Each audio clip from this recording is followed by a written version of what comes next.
Assalamualaikum warahmatullahi wabarakatuh, sahabat beriman. Selamat datang di channel ini. Sebuah kisah biarawati kaget mengetahui Yesus menyembah Allah.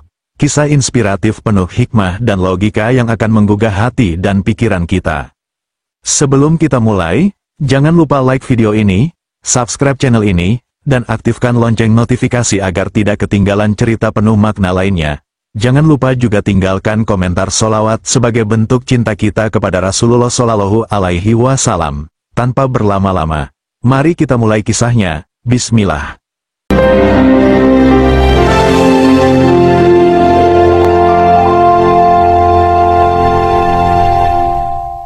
Di sebuah kota kecil di Italia, seorang biarawati bernama Sister Maria baru saja menyelesaikan ibadahnya di gereja. Ia berjalan keluar dengan perasaan damai, melintasi jalanan berbatu yang dipenuhi bangunan klasik khas Eropa. Seperti biasa, setelah ibadah, ia pergi ke supermarket untuk membeli kebutuhan sehari-hari. Di dalam supermarket, Maria mengambil beberapa bahan makanan dan berjalan menuju kasir. Saat sedang memilih buah-buahan, ia mendengar seseorang di dekatnya berbicara dalam bahasa Italia dengan aksen yang berbeda. "Maaf, bisa bantu saya memilih kurma yang bagus?" tanya seorang pria yang mengenakan pakaian sederhana. Maria menoleh. Pria itu berpenampilan rapi, berjanggut rapi, dan mengenakan kopiah putih di kepalanya. Dari pakaiannya, ia langsung mengenali bahwa pria ini seorang Muslim. "Kurma yang bagus biasanya yang masih lembut dan tidak terlalu kering," jawab Maria sambil tersenyum. Pria itu tersenyum balik. "Terima kasih. Oh, perkenalkan, nama saya Ahmad, saya berasal dari Mesir." Maria mengangguk sopan. "Saya Maria, seorang biarawati di gereja dekat sini." Ahmad tampak terkejut, tetapi tetap tersenyum ramah. "Senang bertemu dengan Anda, Sister Maria. Saya selalu menghormati orang-orang yang menjalani kehidupan spiritual." Maria tersenyum. "Terima kasih, saya juga menghormati semua orang yang taat kepada Tuhannya." Merasa nyaman berbicara, mereka berjalan bersama menuju kasir sambil mengobrol ringan, hingga akhirnya, sebuah pertanyaan dari Ahmad mengubah arah pembicaraan mereka. "Sister Maria, saya penasaran, menurut Anda, siapa Yesus?" Maria tersentak sejenak. Ia tak menyangka pertanyaan itu muncul begitu saja. Namun, sebagai biarawati, ia siap menjawab. "Yesus adalah Tuhan dan Juru Selamat kami," jawab Maria yakin. Ahmad mengangguk pelan, lalu bertanya lagi, "Apakah Yesus pernah berkata bahwa dirinya adalah Tuhan?" Maria terdiam. Setelah membayar belanjaan, mereka keluar dari supermarket dan berjalan ke taman kecil di dekatnya. Suasana tenang dengan suara burung berkicau membuat percakapan mereka semakin mendalam. "Sister Maria," kata Ahmad dengan lembut, "saya lahir dalam keluarga Muslim, tapi saya juga pernah membaca Injil, dan saya menemukan sesuatu yang membuat saya berpikir. Dalam seluruh Injil, tidak ada satupun ayat di mana Yesus dengan jelas berkata, 'Aku adalah Tuhan, sembahlah aku.'" Maria mengerutkan kening. "Tapi kami percaya bahwa Yesus adalah anak Tuhan. Ia mati di kayu salib untuk menebus dosa manusia."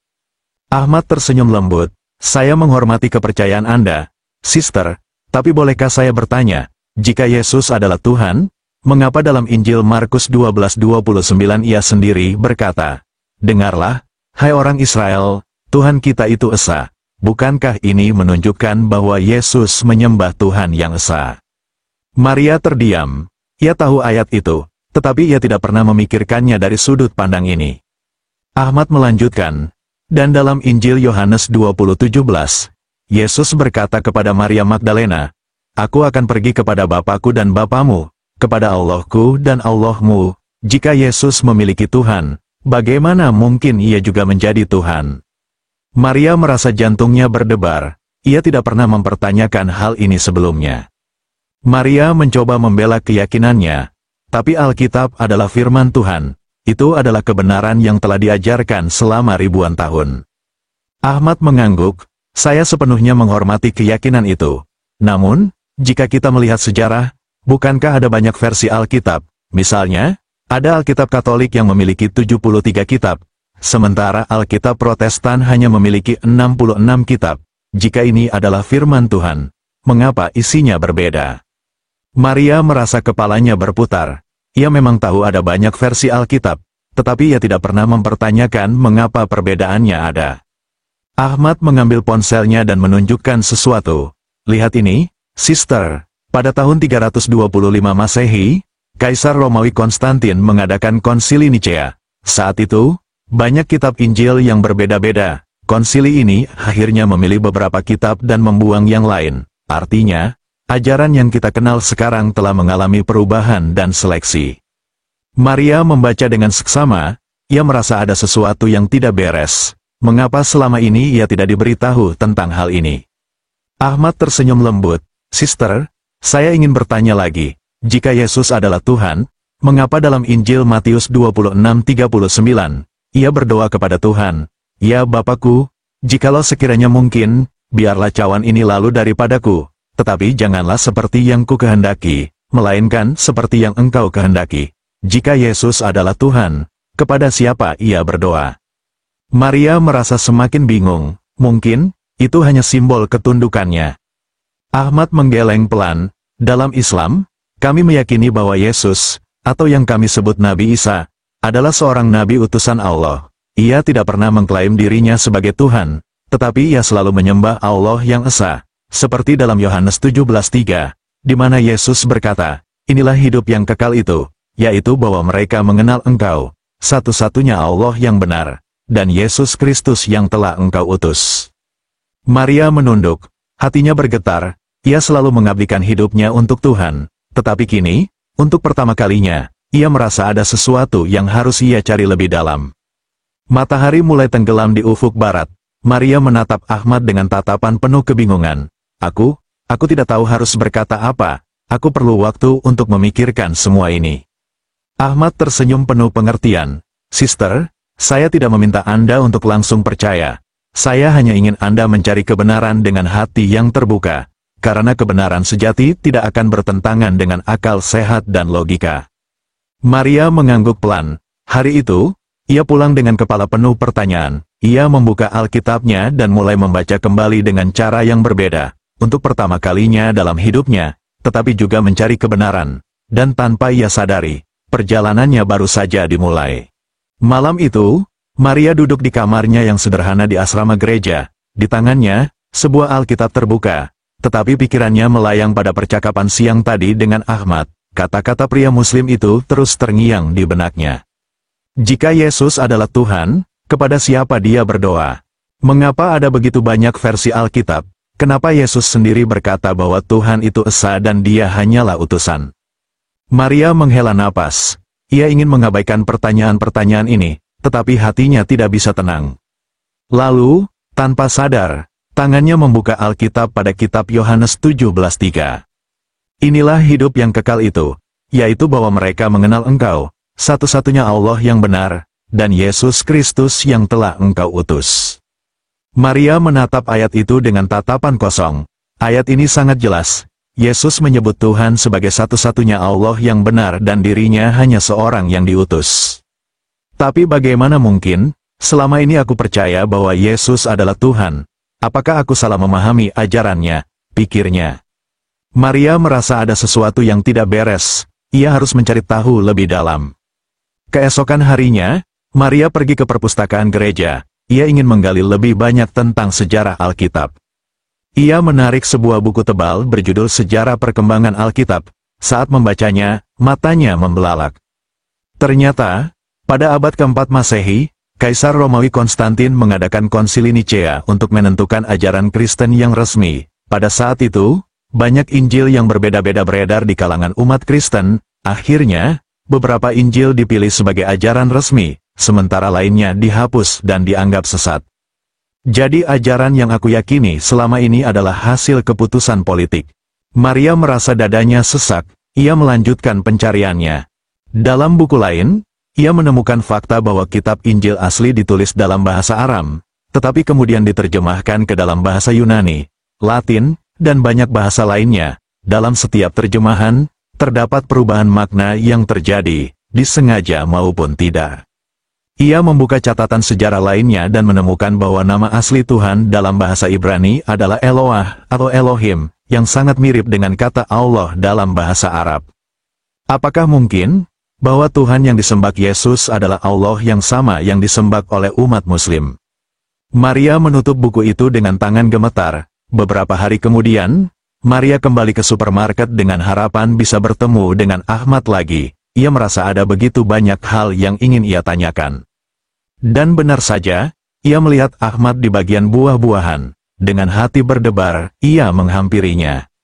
"Ahmad, kita perlu bicara lagi." Ahmad tersenyum ramah. "Tentu, Sister Maria, apa yang ingin Anda tanyakan?" Mereka duduk di taman yang sama seperti sebelumnya. "Aku telah membaca banyak hal sejak pertemuan terakhir kita," kata Maria, "dan aku menemukan bahwa Alkitab telah mengalami banyak perubahan dari waktu ke waktu." Ahmad mengangguk. "Saya senang Anda mau mencari tahu, Sister." Maria menghela napas. "Tapi satu hal yang benar-benar menggangguku adalah, mengapa Yesus menyembah Tuhan? Jika Dia Tuhan, seharusnya Dia tidak perlu berdoa, bukan?" Ahmad tersenyum. Itulah pertanyaan yang sama yang membuat banyak orang berpikir. Dalam Islam, Yesus, atau Nabi Isa, bukanlah Tuhan, melainkan seorang nabi utusan Allah, sama seperti Musa, Ibrahim, dan Muhammad Shallallahu Alaihi Wasallam. Tapi, kenapa ada banyak orang yang tetap percaya bahwa Yesus adalah Tuhan? Ahmad menjawab, itu karena ajaran yang berkembang selama berabad-abad. Bahkan Paulus, yang sebenarnya bukan murid langsung Yesus, mengubah banyak ajaran Yesus dan menyebarkan ide bahwa Yesus adalah anak Tuhan. Maria terdiam. Ia pernah membaca bahwa ajaran Paulus sering berbeda dari ajaran Yesus yang asli. Maria menatap Ahmad. "Lalu bagaimana dengan Islam? Bagaimana kamu bisa yakin bahwa Al-Quran tidak mengalami perubahan seperti Alkitab?" Ahmad tersenyum. "Itu pertanyaan yang bagus. Al-Quran adalah kitab yang diturunkan kepada Nabi Muhammad Shallallahu Alaihi Wasallam dalam bahasa Arab, dan sejak pertama kali diturunkan, isinya tidak pernah berubah satu huruf pun. Bahkan hingga hari ini, seluruh umat Muslim di dunia membaca Al-Quran dengan teks yang sama." Maria mengerutkan kening. "Bagaimana mungkin? Bukankah harusnya ada perubahan seiring waktu?"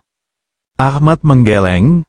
"Allah berjanji dalam Al-Quran, sesungguhnya kamilah yang menurunkan Al-Quran, dan pasti kami Allah yang akan menjaganya." Quran Surah Al-Hijr ayat 9. Itulah sebabnya, sejak 1400 tahun yang lalu hingga sekarang, Al-Quran tetap sama. Bahkan anak-anak Muslim dari berbagai negara bisa menghafalnya dengan persis tanpa perubahan. Maria terdiam. Dalam Kristen, tidak ada kitab yang benar-benar dihafal oleh jutaan orang di seluruh dunia tanpa perbedaan. "Aku ingin membaca Al-Quran," katanya pelan. Ahmad tersenyum. "Saya bisa memberimu satu jika kamu mau." Maria mengangguk. "Aku ingin mencari kebenaran dan aku akan membacanya dengan hati yang terbuka." Malam itu, di dalam kamar asrama gereja, Maria duduk dengan sebuah Al-Quran terjemahan di tangannya.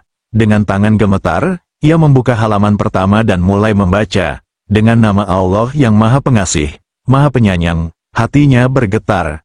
Maria tidak tahu kemana pencariannya akan membawanya. Tapi satu hal yang pasti, ia tidak bisa mengabaikan kebenaran yang baru saja ia temukan. Sudah beberapa hari sejak Maria menerima Al-Quran dari Ahmad. Setiap malam, ia membacanya dengan penuh perhatian. Kata demi kata dalam kitab suci itu seakan berbicara langsung ke hatinya. Suatu malam, Maria membaca sebuah ayat yang membuatnya menangis tanpa bisa menahannya. "Sesungguhnya agama yang benar di sisi Allah adalah Islam." Quran Surah Ali Imran ayat 19. Hatinya bergetar hebat. Apakah ini yang selama ini aku cari? Maria mengusap air matanya. Selama ini, ia merasa begitu dekat dengan Tuhan, tapi baru kali ini ia merasakan ketenangan yang begitu dalam. Namun, di saat yang sama, ketakutan menyelimutinya. Apa yang akan terjadi jika aku meninggalkan gereja? Bagaimana dengan keluargaku? Bagaimana dengan semua yang telah aku pelajari sejak kecil? Malam itu, Maria tidak bisa tidur. Ia hanya bisa berdoa kepada Tuhan yang benar-benar esa, meminta petunjuknya. Keesokan harinya, Maria memberanikan diri menemui pastor di gereja tempatnya mengabdi. "Pastor, aku ingin bertanya sesuatu." Pastor tersenyum. "Tentu, Sister Maria, apa yang membuatmu gelisah?" Maria menarik napas dalam. "Aku telah membaca banyak hal akhir-akhir ini, dan aku menemukan bahwa Yesus tidak pernah mengatakan bahwa Dia adalah Tuhan." Pastor terdiam sejenak. lalu berkata dengan hati-hati, "Maria, apa yang kau baca?" "Aku membaca Alkitab, dan juga Al-Quran." Mata pastor sedikit melebar. "Al-Quran." Maria mengangguk, "Dan aku menemukan bahwa Yesus bukan Tuhan. Dia adalah seorang nabi yang diutus oleh Tuhan. Bahkan Yesus sendiri menyembah Allah, bukan dirinya sendiri." Wajah pastor berubah serius. "Maria, kau harus berhati-hati, membaca kitab agama lain bisa menyesatkan imanmu." "Tapi bagaimana jika yang aku temukan adalah kebenaran?" Maria menatap mata pastor dengan penuh keberanian. Pastor menghela napas panjang. "Maria, gereja tidak akan menerima ini. Jika kau terus menggali hal-hal seperti ini, kau bisa kehilangan segalanya." Maria menelan ludah. Ia sudah menduga ini. Apakah kehilangan segalanya lebih buruk daripada kehilangan kebenaran? Pastor tidak menjawab. Hanya ada keheningan di antara mereka. Maria tahu, saat ini pilihannya hanya dua. Tetap di gereja dengan kebingungan, atau mengikuti hatinya mencari kebenaran. Dan ia telah memilih. Malam itu, Maria meninggalkan gereja dengan membawa sedikit barang. Ia telah mengambil keputusan besar dalam hidupnya. Langkahnya terasa berat, tapi hatinya mantap. Ia pergi menemui Ahmad di masjid tempat pria itu biasa beribadah. Saat melihat Maria berdiri di pintu masjid, Ahmad terkejut. "Sister Maria." Maria tersenyum kecil. "Aku, bukan sister lagi." Ahmad menatapnya dengan penuh tanda tanya. Maria menarik napas dalam. "Aku sudah membaca Al-Quran, aku sudah memikirkan semuanya. Aku ingin bersyahadat." Ahmad menatapnya dengan haru. Ia tahu bahwa keputusan ini tidak mudah bagi Maria. "Apa kau yakin?" tanyanya lembut. Maria mengangguk mantap. "Aku ingin menyembah Tuhan yang disembah Yesus. Tuhan yang benar-benar esa. Aku ingin menjadi muslimah." Ahmad tersenyum dan mengangguk. "Baik, mari kita ke imam masjid. Insya Allah, ini akan menjadi awal baru bagimu." Di dalam masjid, Maria duduk dengan tenang di hadapan imam. Beberapa muslim lainnya ikut hadir, menyaksikan momen bersejarah ini. Imam menatap Maria dengan lembut. "Saudariku, apakah kau yakin ingin masuk Islam dengan kesadaran penuh?" Maria mengangguk. "Ya, dengan hati yang tulus." Imam tersenyum. "Baiklah, ucapkanlah syahadat bersamaku." Maria menarik napas dalam dan mengikuti imam. "Asyhadu alla ilaha illallah, wa asyhadu anna Muhammadan Rasulullah." Aku bersaksi bahwa tiada Tuhan selain Allah, dan aku bersaksi bahwa Muhammad adalah utusan Allah. Saat kata-kata itu keluar dari bibirnya, air mata Maria mengalir deras. Ia merasakan kedamaian yang belum pernah ia rasakan sebelumnya, seolah-olah seluruh beban yang selama ini menghimpitnya telah terangkat. Semua orang di masjid tersenyum dan mengucapkan, "Allahu Akbar." Ahmad menatap Maria dengan mata berkaca-kaca. "Selamat datang dalam Islam, saudari Maria." Maria tersenyum, masih terisak. "Aku akhirnya menemukan kebenaran." Hari-hari berlalu, dan Maria, yang kini memiliki nama baru, Maryam, mulai belajar lebih dalam tentang Islam. Ia belajar cara sholat, membaca Al-Quran dalam bahasa Arab, dan mengenakan hijab dengan penuh kebanggaan. Meski keluarganya kecewa dan banyak temannya menjauhinya, Maryam tidak pernah merasa sendirian. Ia merasa lebih dekat dengan Allah dibandingkan sebelumnya. Suatu hari, ia menatap langit sore yang indah dan tersenyum. "Dulu aku mencari Tuhan di tempat yang salah. Sekarang aku tahu, Dia selalu ada di sini, di hatiku, menuntunku pada cahayanya."